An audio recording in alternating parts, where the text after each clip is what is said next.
put it? The editing and arts more. In fact, Lagos is even graduating from shooting skit to acting full movie now. Yes. Like when you see their normal skits, it's full movie. Okay. You understand? Okay. The props, the location, the editing. Who is the GOAT?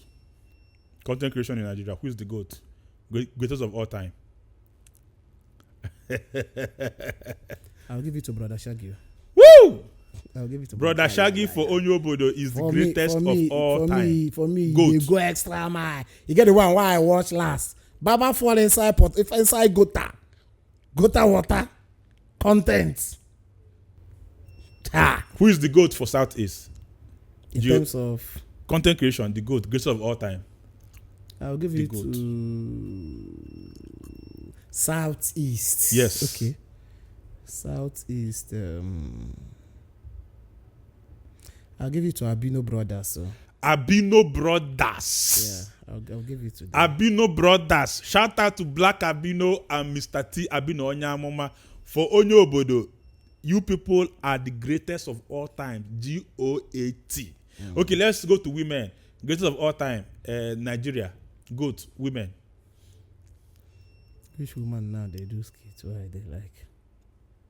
The ones where they do know they do again. They like this girl skits, but she know they do again. Yes, she can be your GOAT. But she don't stop now. But yes, now GOAT can also retire. Before Messi and Ronaldo, Maradona was still the GOAT. In terms of Nigeria, I'll give you to this girl, Kiki. Kiki. Yeah. Kiki. Yeah. Is your GOAT. Woo. Very funny human being. Abi? I swear. Who is your greatest of all time? Women. Southeast. Women. Woman. Ị ga-achọrọ onye ga-enye at least. Ụmụ nwaanyị na-ejikwa n'ike eme skit. Ndị nke bidoro ebido something like Pecky. Pecky was doing well all of a sudden. Amalam, she just stopped. She offed. Why? I don't know, Amam. Money ebi. So to you now, Pecky don't off. Like in terms of creating content, you are dropping maybe she has seen a better way to earn money. It happens. Like when they go abon for in the make skit in Apwala. Your business is Zabana. So do you think that our women are even doing well in content creation in Southeast? They are doing well. But I think even if you don't have GOAT, at least who will you say nice one? In our women. Onye Obodo is doing well. Onye Abakiliki is doing well. Mirimma is there. Ubego still have a whole lot to do. Ubego still have. What about the content creators? At least mostly they are in either Owerri or something like that. Always talking about maybe amo, auto, sex, you know. What do you have to say about such content? Onye mana mmadụ nke na-ese eri okwube. Okay. Ka ọ na-ekwu amụ otu onye na-ekwu Bible na cross. So leave her ọbụna nke a gị mma. Mmadụ nke ka gị mma ejebe nwe ndị bụ omenala na igburu chifu ọkụkọ ka ha na-ekwu. So ụwa bụ nke na-akpọ onye. So mmadụ nke ka gị mma. Data amụ na otu ndị bịa ka ọ bụla amụ na otu selụ Angela Nwosu. Ọ bụla amụ na otu selụ ya. Selụ Opeki. Ọ na-ekwu iri. Ọ na-akọ aka amụ na otu ndị mmadụ na-esi amụrụ ọtụ aka dị mmadụ ji esi ịhụn batazi onwezie ihe ọzọ ọ na-eme ma onwe na biznes ọzọ ma ọ na-agbalụkwa ego. It's all about make your money be okay, not offend anybody. And by the way, Angela is doing so well for herself very well now. Ọ bụ na ọ ga-ebe ndị mmadụ ntị mgbe ahụ o bido this giveaway ọ na-emekọta bụ nye nwanyị na-achọ ebe ya emere ya giveaway. So no matter what you do, ihe ọ bụ na ibido people must talk. Mana ime ya ihe ị na-eme ọ ga-kwechiri na-eme ya. When I started, that this Igbo will not lead you to anywhere. I can name. No one, you look on. No law for me. Be the other business. Yes. Ofiba. So one Lagos. Onye Obodo. Anyway, this rumor. Male big content creators wanting to sleep with girls before they feature them or maybe project them. What do you have to say about that? Mostly in the Southeast. You're now. if you want to sleep with them now. Obala ha ball gi sleep, ha ball gi hearly sleep. Okay. What about this life? Oyena way. If do what works for you, provided you are not disturbing somebody, anybody. Even some people, some girls say actually onye na ha dinner, my brother ha.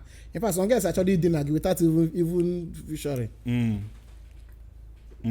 Just call na this celebrity lam. So why you every issue? Onye ibi akachi to say na ya abole ya. Is it na say yes or na say no? Isi ya no ye gaba. Ọ dakpozie gị n'ike. Aya apụta. Mana ịbụọlị ya ọ narụkwa gị ihe na-aga.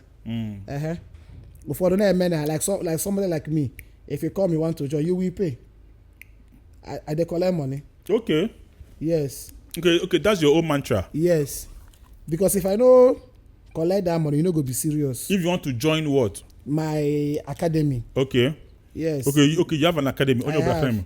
So in that my academy, sometimes we fix shoot, not my shoot. Come with your skits. When you're on a bank, come with your cancel room. Or one of the advantage. And in our water. We can't be shoot abia. You know that. How many people know my academy are monetized go now? Okay. You cash out na a balance na Nikki funds. All these people are cash but go out already.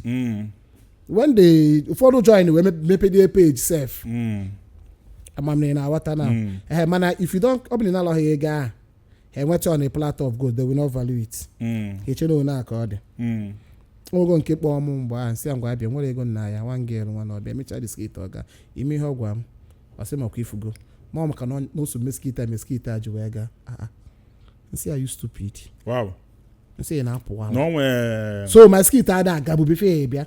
Mblock head. Ona ayom. Say you are mad. Which kind? If you get maka na obia nwete ya. Ọ bụrụ na ọ na-acha atụ mgbe nkịtị ọ na-akpọ mgbe nkịtị mgbe o ji megide nsị madam na ya akwụ 50,000 or 100,000 mgbe na nwe shoot o nwere isi Enugu abịa o nwere isi Ọnịcha abịa o nwere isi Ekwulu ọbịa nwere ndị isi Oko gbalụ moto n'onwe ha bịa emecha shoot agbalụkwa moto na and I've been doing it back to back so ka isi ya na-ebịa sị m na ya enwe na ịchọ ka isoro mebe nsị gị ngwa na gị bịa o nwere nke sị m n'ọchị ime iso mme shoot nsi ya oke ọ sị m bịa Asaba why m buru shoot m bịa Asaba nsị na you nsị anyway see finish so since then ị bịakwa ha na sị gị okay but you will register first you register add gị na group ka wee kpọọ ya ife ka wee kpọọ ya mkpa then anyị nwanọkwa ebe a na-promote your page i post kwa na I must comment and I promote ologo monetization nye gị link onye ya monetize gị a monetize iribe ego is your money onwe nke ị na-enye m nwere nke ị na-akwụ n'obi m de monetize to self ị na-aghọta so ọ ka iwe kpọọ ya mkpa. Onye Obodo, let's talk about online charity, content creators that give money online or help people online, and do you think they are real or do you think they are content? One day they're real, one day be content. Can you give us examples of people that you feel they are real and they feel they be content? One day be real. Ndị bụ real bụ ndị ọya be efu asị erezero mmadụ ego. Like Okwuluora ndị Igbo. Zeus and the rest. They raise like, money and it's more like this is their own content per se. It's their own content, but it is real. Yes. Man, one day selling them. On one day name skit. Have you follow this page for 50,000? Okay. Nke a ka na akpọ actor. Ha dey nye ego maka na ha chi nye ego. Or na ha chi ime ya. I don't know if you are getting me. What can 5,000 do for you? What can 20,000 do for you? Oga wole ga bia ka eju na ogo ka from the 5,000 you do something for. Let's go to hospital. We have gwa ma say ga am serious. Say na need serious no ogo. Okay, what I go? For the golu Indomie. Jeke. Video. Tea.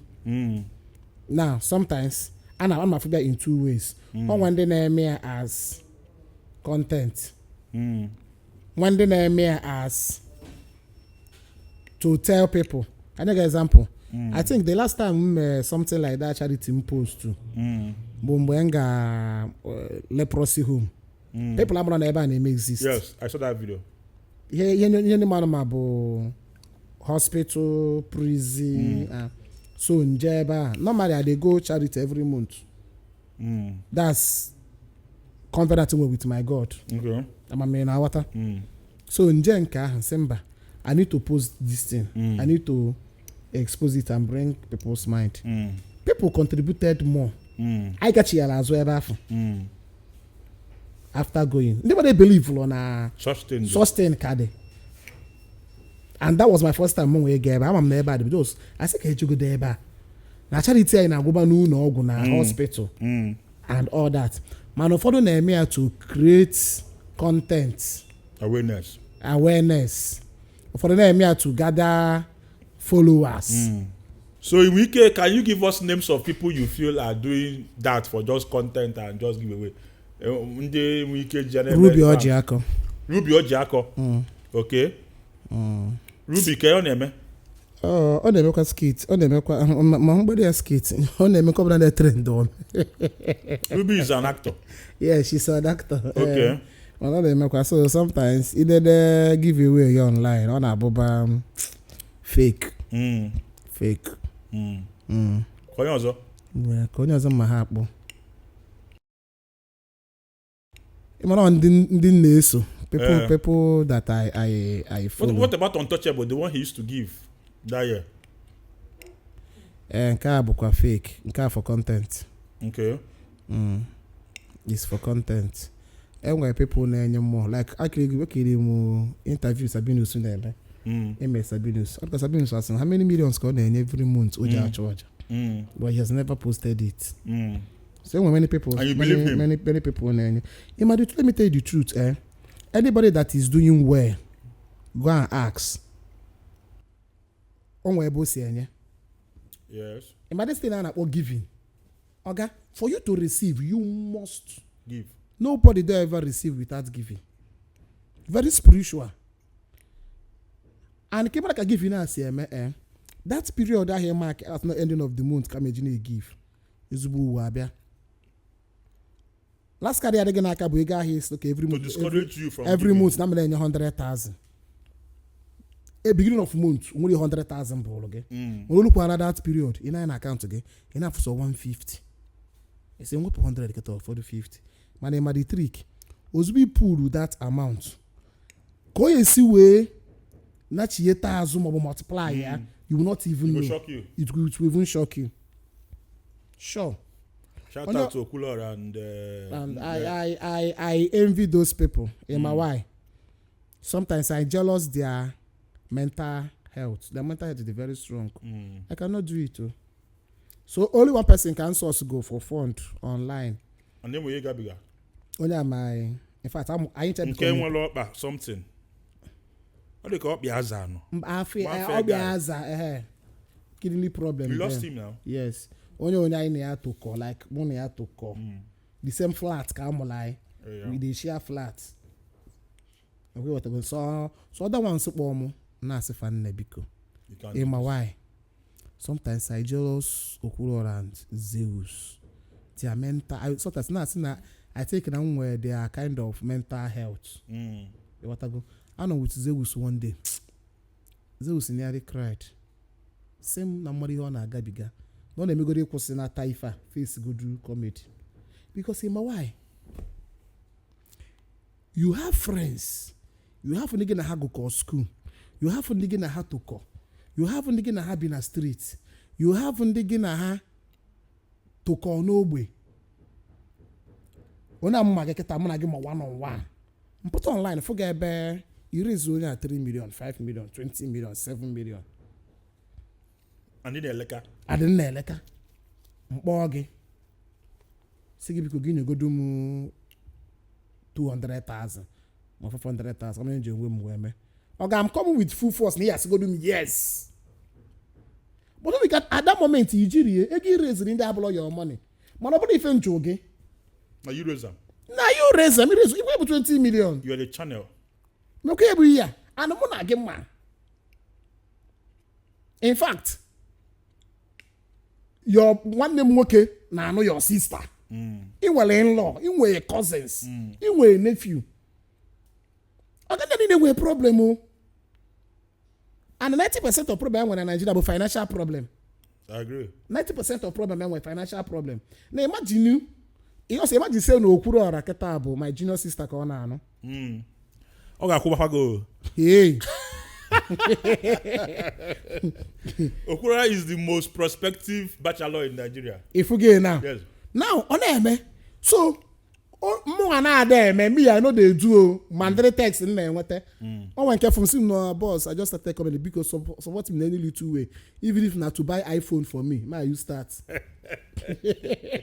Ngoterie nwaanyị na-anụ n'ụlọ bụ this year after 3 years of marriage ka m gore iPhone. Nya ka onye ma amahọ. If let me gbuo gị na ị na-ekwu online 3 years ka iji gete nwe gị iPhone ka ị na-eche since onye mmepelu shop imego na spend wee mepere ya shop ebe ọ na-anọ except that because iPhone iPhone will not put food on her table. iPhone 13 Pro Max go 900,000. Wow. Emepere m ya shop for me onwe bụ primary thing iPhone ije even why nji go do the iPhone at that amount bụ na ọ bịa bebezie maka ise foto which will help her business. Mwa na-ekwu the first iPhone angle was late last year. Yes, I know that time. Okay, mgbe ngo ye for first time in history we use iPhone but this iPhone no iPhone also use. So for me onwe ihe bụ important something. Priority. Na ngolu my wife iPhone bụ maka ọ na-eme makeup. For is a picture minus no na-eme makeup open any other business. Madam iPhone go give you go business we dey go give you go. Save o. Okay, you go Android ije azaka or ije me ihe na-eme.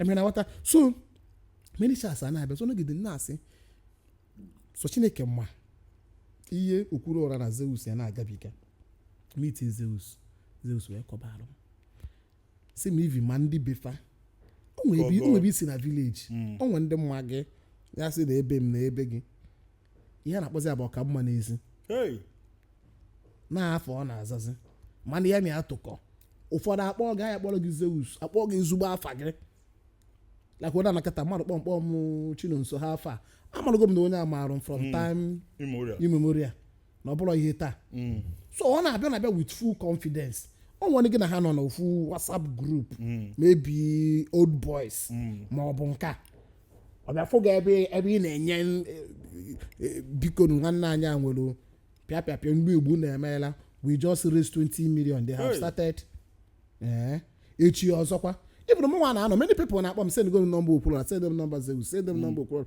send them number Zeus I can't imagine the kind from of from afar wey be say I know the show where I give ana m na ọrụkwara onwe m ụfọdụ na-abịa with their problem ị na-abịa na-egosi gị nke m ị na-egosi m nke gị na-egosi gị nke m amami na water so sometimes I jealous their mental health I wish na nwe nwuye enwedum that strength of ngwabia bro my boy no under me let me carry you along obri ya mama I gotta do your thing we be menyere gị aka but don't bombard me akwe watago so the thing work olofa ha we face here name ya and through them God is blessing many people many people has go ndo ha raise the ego normally we not see that avenue to be alive.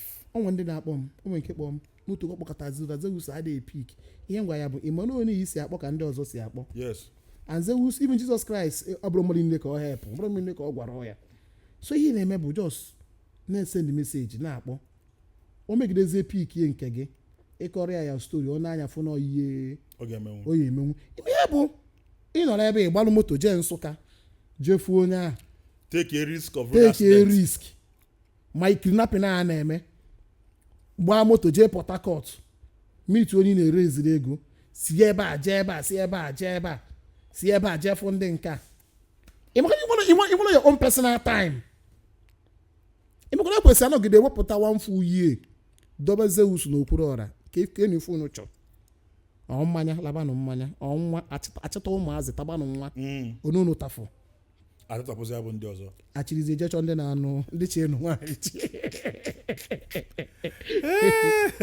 ọ dịrọ izi ọ dịrọ izi it's not easy ọgụ emu na ọgụ na ọfụma anyị gaa emu na na-ekwesị mbidie nsị aga m eme nwunye would you have time to even create comedy content or even reason joke say you go crack for show mmanwa ya na ebe a mmadụ akpọ m ọrụ na Nsụka nwere prize chụọ ya ọsọ nya ka ya sị nwere problem onye ọzọ jebe Nsụka mmemme nwunye ọ bụrụ na m na-agbara ya ọsọ but ọ bụrụ my calling just continue hoha you don't have the temperament for it ọ bụgo onye nke onwe one guy nji wee kpọwa anya ọ kpọrọ m kọba maka nwa kọba mkpọ video call for the nwa nsi oke na m enwere much ka nsị ndị one nwe nsị ndị 30,000 emecha ọ dịba so after like a month too onwe ebe nọ n'Ọka nna anaza na mmadụ meet m si na m elote nsị ya mba ọ sị m na ọda pastọ kpọọ m maka nwa nsị oke nwunye ekene nsị ya kekwa nke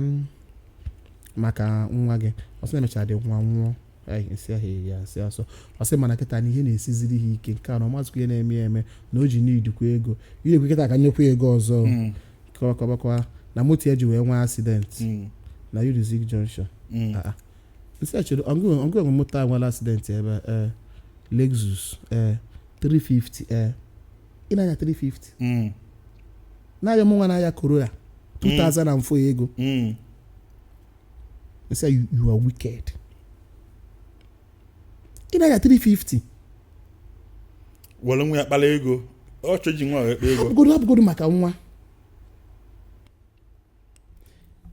Ichara nchi ego 350 ta na ma ya ego kichara ma mara na 350. Kichara mba n'ime 350 na oye fit ulom. Because some other things mfili na need iji ego wee me. Yes. Ife need bakwa start a moto nyere ya jebe nchi ije me ife nchi me nyalụ moto nata. It doesn't matter na nanya Mercedes ka nanya Corolla ka nanya iya. Igbo mgbe nanya m 30,000. Onye nanya nse na moto na ya anya. Nse so 350 na anya bụ as gene.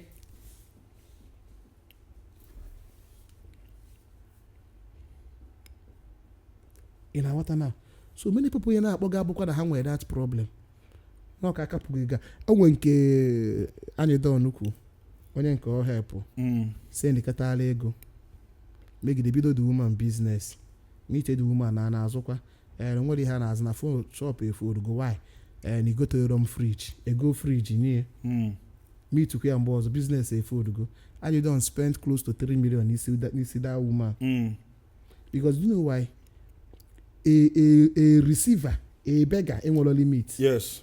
On go and enye enwe limit. They don't know when to stop. They don't know when to stop. As far as you are giving, they will always come. They will always come. I don't when they amara asemba. Ha ye nya mo afu mfa. Ha di many. Ha ye nye ogwu. Ebia. Ha enwezikwa eje bite mmadu nye. Ha ma ha asemba. Na ba na debt because of mmadu. Nigeria siri ike eme mpụ ite mmadụ nsị ya ịmara une ahụ ị na-enweta na-ama na-eji ọkọ gị ịbịa yọm 10,000 menyara gị iwebelu m iwe 10,000 inwe 10,000 bịa yọm inye gwụrụ onwe gị 10,000 iwelu onwe gị iwe ị na-ewelu m iwe na menyara gị 10,000 nsị gị na ọdịghọ marụ na ọdịghọ onye ọbụla na-ama na-eji onwe ya ama na-eji kịta especially ndị ji family na afụshi gị Septemba ka ha baa kịta asị gị na nwa gị nke a na-aba secondary school ma ị na-ebo nwa ya na-aba secondary school of JS1 n'isi that girl 400,000 gone only the girl ego ụgwọ ụlọ ego nri ego kere jaron family eso ha iju onwe gị ego ole ka ị na-en as a man n'isi ofu onye akwụba ụgwọ akwụkwọ ndị nke ọzọ adọ na-aba September new textbook new exercise book ihe niile a na-akpa gị ifuru onye ọbụla na-ama na-eji onwe ya ama na-eji so n'ife onye wepụta atọfụ obere onwe enye gị be happy appreciate ye Nigeria kpọrọ akpọ kịta akpọ ka chinchin irete mgbe aba COVID-19 ọfụ onye gbara na-eme giveaway chena COVID-19 bụ 2 days akwa 1 week 2 weeks 1 month 2 months 3 months 4 months. Give her Southern accent. Ma ndị na-eme Obi Kubana ha na-eme under the mango onwe tụpụrụ ibi ọnụ. Because ka ebe o si abata. Yes. Business is the shut down. Onye ọbụla nọ n'ụlọ. Ndị na-eridi nri mgbe a bụ ndị online content creator Facebook na-akwụ ụgwọ and all that. Because onye nọ n'ụlọ dị bored, so that phone. Everybody was watching. Onweze na-apụ ilo. Ndị nwe saloon na-emepe saloon, ndị nwe nka na-emepe nka, ndị nwe nka na-emepe nka. So nke nwa na-enye nwe ebe enyeru nna. Onye ọbụla kpọọ onwe ha meeting. Enwe quote mfo. That's not give us never lag, but if givers don't take time. if givers don't take time.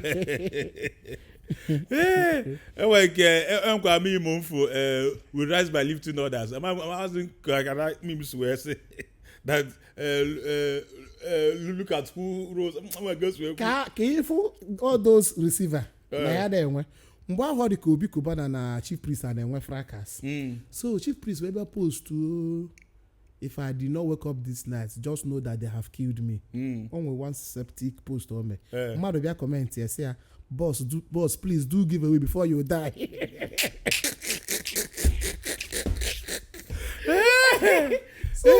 So to him, I did 4 quarter they check what us. We go to give away to a man again. Now here can just surugi. Even in your burial, they will ask for giveaway. People just made that giveaway, and that's why you will give away build the page. I don't say we can give away, but see, made that giveaway put to content. What can I talk about? Onye Obodo, in conclusion, so that I will let you. Normally in this show, we give you a space to drag anybody you want to drag. Maybe you want to call somebody to order. Or somebody that has been like the content is very annoying to you, or somebody that Otu used to call on the Ebony State to order and everything. When somebody that you need to call to order, whatever, with your full chest, please, this is opportunity you have. You can just say your last word or something. Call mmadụ to order. Onye ma call to order bụ onye mejọ. And when they don't know if online now, you may be feeling like they are doing too much. No. Why will I feel? Do you have any person's content that annoys you on social media? Anybody content that annoys me, you won't follow the person. Yes. And then that is your advice to other people too. That if somebody's content annoys instead you, of unfollow. Comment like somebody like me, I will never follow Bobrisky. Okay. Because he on a map yes, it's a turn off for me. I'm in our water now. So my day so nya. Keka mesi free on them with them. You can never in your life follow Bobrisky. Because imaki be na ihe na eme na ewute gi. I will sound very stupid to say ni ihe mmadụ na-eme na ewute me. Why? Onye na-eme na-emere onwe ya ihe on his own. On his own. Otilom na picture. Mụ abihe no na asị dị ihe onye a na-ezuzu. Na-ewe iwe. Ima for the thing, onye ha mara na na-ewe iwe. Omorozi ndị na-eme exist. Ọ mara na na-eme exist. Ọ bụrụ stupidity. It is. So if m ka na-eso mmadụ ma ọ bụ na comment, ọ maka like onye a na-eme. O nwe ka ihe as wee pump out n'anya. I like lom ihe a. And na like lom ya doesn't mean onye ọzọ like ya. Like for example me, I follow Bobrisky. You follow Bobrisky. Yes. Forget now. Me what ihe nji eme. Ka emere ya na aka ebe. I find what he does funny and then weird. And then some people when they kill ebe na agba pimple, they find it exciting. Just like I been a movie get a mother say no I like a horror movie. I don't like horror movie. You see anything action film, comedy film, documentaries I'm okay. This family film, high school, musical. I know they like, but no one they like it. Yeah? Yes. You can never see me in the Telemundo. Yes. Man, I'm going to Telemundo. What's the hairs in So no need of criticizing anybody. Except no one here make them. Okay. All my family. Okay. Ma ọ bụ kwunye okwu na ya. Okay. Nwezi okwu mma so onye ahụ nsa. Mana as far as na emele onwe like if you notice all this drag na-eme on Facebook ndị dibịa sịrọ you can never see me there. Ese da na ọmụnwa bido ye. Ọ na nnọrọ onwe m. Mbido ya bụ na m kwuru okwu. Ewere create the content. Like mgbe J Park na Ezobi fa na-eme nke ha na-eme ikpeazụ. ka ihe na-etinyere ọnụ fọ ama m jebe ma ọ bụ naba anaba mana ụfọdụ ya abịa just to get that Facebook money ọ chọọ ihe nwere ihe ọma o nwere ike abụrụ planụ ndị a ka eme ife a ka egwuru audience ajọmpụ into it you can never see me na mmadụ na-eme ihe maọbụ na a na-adrag onye ndị Ebonyi bịa na-adrag m mgbe ahụ ụfọdụ esi ebe ha si tinye ọnụ na the I've not ọmụrụ gbasara m na ha please just like I used to say, please don't take it personal. This show is the big talk of the East. Obukalaka, if you get them out, if you are a big talker, you are welcome to the show. If you feel that Onye Obodo said anything that you need to react to, we are here for you. Come on the show and then react to it. Onye Obodo is a big talker and Adamaka. Remember, it's still Young Content Factory, and my name is Dr. Yan Baba. Onye Obodo, thank you for coming around. We appreciate it. I had to go marathon now. One day, peace.